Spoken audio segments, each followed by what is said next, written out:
come ogni anno, un'iniziativa introdotta dal Sindaco già nella passata legislatura, il 28 di giugno, d'accordo con le associazioni del territorio che si occupano dei temi LGBT. Abbiamo anche quest'anno deciso di tenere il passo e di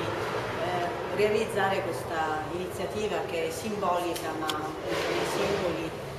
ci sono importanti contenuti che adesso il Sindaco con il suo intervento e poi le associazioni ci racconteranno.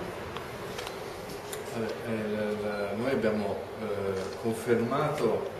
nel programma di mandato, quindi per i prossimi 5 anni, un'attenzione particolare sul tema della lotta all'omofobia e in generale per l'affermazione dei diritti che sono compressi o che sono negati.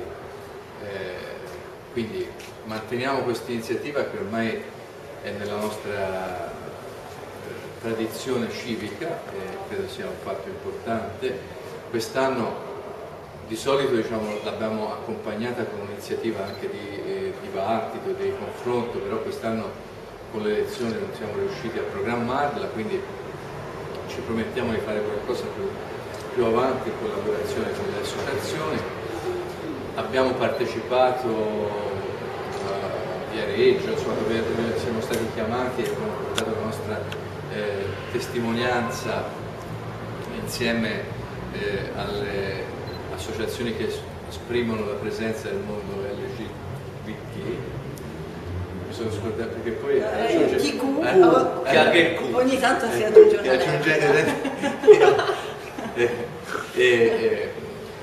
quindi vuol dire, siamo disponibili anche a ripetere o a rafforzare iniziative che in questi anni hanno dato a Pisa una centralità per il vostro movimento, quindi ci rimettiamo anche alle vostre proposte, alla capacità di esprimere di nuovo nella nostra città un livello alto di elaborazione, di proposta, di sperimentazione. Naturalmente non ci dimentichiamo di essere la prima città che ha varato il registro delle unioni civili, siamo testimoni di un'esperienza che ha anche i suoi limiti, no? L'abbiamo provato sul campo, con i suoi limiti che hanno segnalato anche alla generalità dei cittadini che lavorare per affermare un diritto non significa sconvolgere nulla, significa aggiungere un diritto in più che è dovuto, no? Ma anche su questo si può fare di più e di meglio, si può consolidare questa esperienza innovandola, quindi il nuovo Consiglio Comunale potrà anche lavorare su questa